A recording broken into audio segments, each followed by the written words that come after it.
आप देखना शुरू कर चुके हैं कर्कशवाणी समाचार। दिल्ली में मेयर का चुनाव होना है, सॉरी होना था। और दिलचस्प ये है कि यहाँ चुनाव में लड़ने से पहले पार्षद आपस में लड़ रहे हैं। इसका भी कारण है वो ये कि राष्ट्रवादी पार्टी के तमाम बड़े नेताओं ने एमसीडी चुनाव के रिजल्ट के दिन ही घोषणा कर दी थी कि मेयर तो बीजेपी का ही होगा। अब जब ऐसा होता दिखाई नहीं दे रहा है तो बात मारपीट तक पहुंच गई है। भारतीय जनता पार्टी, जो कि अब तक आम आदमी से लड़ती आ रही है, वो आम आदमी पार्टी से लड़ रही है।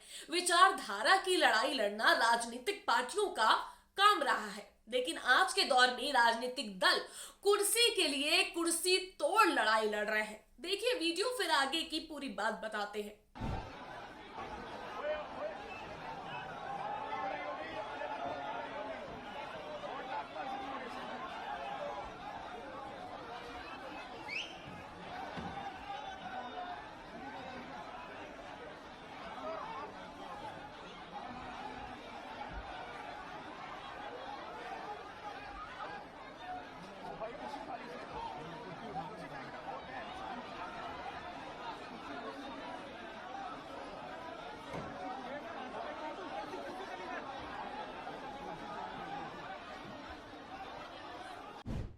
बेशर्मी की झलक साफ दिखाई दे रही है, लेकिन क्या किया जाए।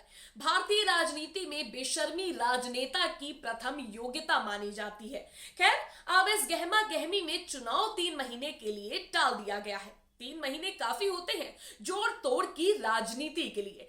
इस राजनीति के नमूने हाल ही में आप मध्य प्रदेश और महाराष्ट्र में भी देख चुके हैं। हालांकि अगर कह दिया जाए कि खरीद फरोख्त की राजनीति करने के लिहाज से भी भारतीय जनता पार्टी बड़ा दल है, तो हो सकता है कि 2-4 मुकदमे मुझ पर भी लाद दिए जाए, इसलिए हम ये नहीं कह रहे। खैर, मुद्दे पर आते हैं और आपको ये बताते हैं कि ये सारा हंगामा क्यों हुआ।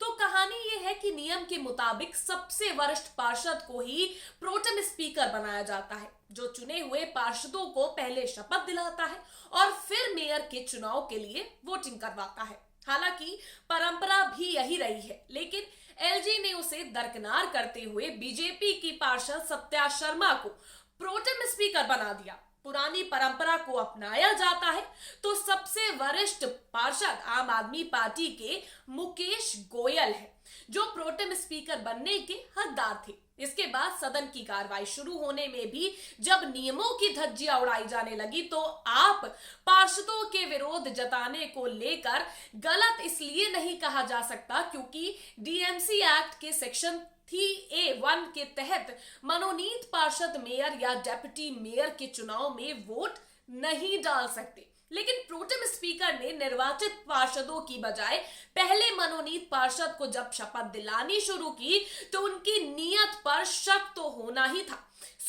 यही से हंगामा शुरू हो गया और नौबत ये आ गई कि पार्षद एक दूसरे पर कुर्सियों से हमला करने लगे। तो अब आप देख सकते हैं कि गरिमा कहां से कहां पहुंच चुकी है। राजनीतिक गरिमा तो पहले ही पार हो चुकी थी, अब सदन की गरिमा अभी तार तार हो रही है और कुर्सी के लिए लड़ना चाहिए। इन राजनेताओं को कोई समझाए, ये तो कुर्सियों से लड़ने पर उतारू हो गए हैं। खैर, राजनीति है, कुछ भी हो सकता है और अब तो बदलाव की राजनीति आ गई है। और बदलाव की राजनीति कौन लेकर आया है और कहां तक पहुंच रही है, आप इस वीडियो को देखकर समझ गए होंगे। समझ गए हैं तो समझदारी दिखाइए, वीडियो को लाइक करिए, शेयर करिए, सब्सक्राइब करना मत भूलिएगा चैनल को, और हमारे फेसबुक पेज कर्कशवाणी को फॉलो करना बिल्कुल मत भूलिएगा। ऐसी ही निष्पक्ष पत्रकारिता हम आप तक लेकर पहुंचते रहेंगे, क्योंकि आपकी आवाज हम बनेंगे। तो चैनल को सब्सक्राइब करना और पेज को फॉलो करना बिल्कुल भी मत भूलिएगा।